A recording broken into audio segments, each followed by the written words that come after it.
Everton News Daily. Not a lot going on today, especially with Marco Silva having his press conference yesterday. Everton have jetted down to the south coast.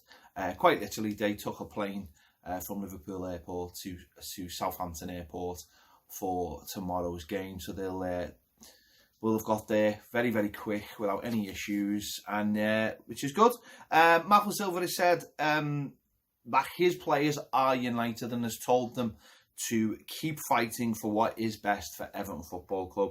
He said in football you have these moments, you have decisions, you have that go against you, you have injuries, and they all come at once. He said it's now time to show how strong we are as a club and to keep fighting. I mean, using the word keep before the word fighting is an interesting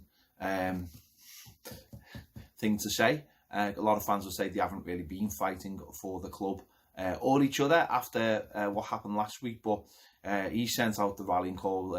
Now is the time. Everything seems to be against us, as he said, whether it be the decisions with VAR, whether it be the injuries to key players. The players have got to knuckle down now and fight for each other and fight for the fans and try and get those 3 points tomorrow.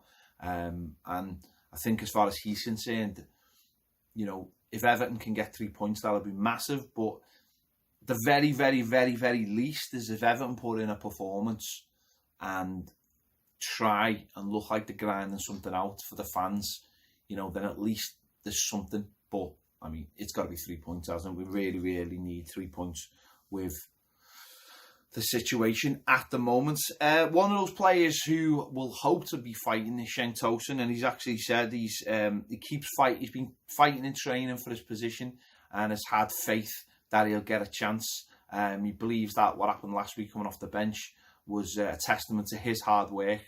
Not only that, but speaking to the manager and listening to the manager and understanding exactly what the manager wants him to do. And he says he speaks to Marco Silva quite regularly after training about what he wants from the striker, and he's hoping for a chance. And it's going to be interesting tomorrow to see whether he gets that chance. You know, whether he's going to get an opportunity now to get a start for Everton after the goal last week. So we'll have to wait and see on that. We'll have to wait and see. But I think for Tosun, it all comes down to the way Everton play more than anything. You know, if Everton play with an isolated striker, then, you know, there's very little point having him on the pitch from the start. He's the kind of player that you can see coming off the bench. In fact, when we need a goal, I think, you know, he is a perfect player to come on. If he's scrambling around last week like we needed a goal, he is a perfect player to come on. But we haven't really seen that out of him either recently. So we'll have to wait and see. You have to see what the manager does tomorrow. He's still got striking options. And he's not even using those striking options. Obviously, we all know it's the midfield that we are absolutely decimated in. And again, you know, Fabian Delph seems highly unlikely that he'll play tomorrow. But we'll just have to wait and see. He has trained a little bit this week, but is he up to that level? We'll find out tomorrow. Tom Davies, one of the midfielders, who will be involved tomorrow. He's been called up to the England under-21s. He had a really, really good couple of games for them before this run of games for Everton before he got back in the side. So hopefully it will continue with a good game tomorrow for him, and hopefully it'll continue with some good performances for the under-21s.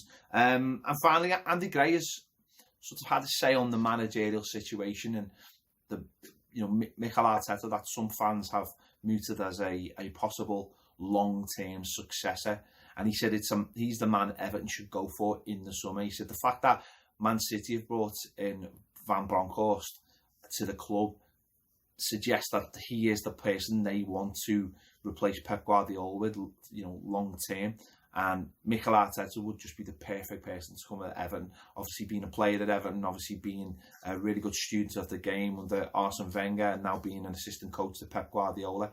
He's got that ground, and obviously he hasn't been a manager yet, and that's what a lot of people will talk about. But you know, recently we've had Frank Lampard, who's gone into Chelsea after a year at Derby. We've got Steven Gerrard up at Rangers, almost preparing for life to become the Liverpool manager, it seems, after Jurgen Klopp.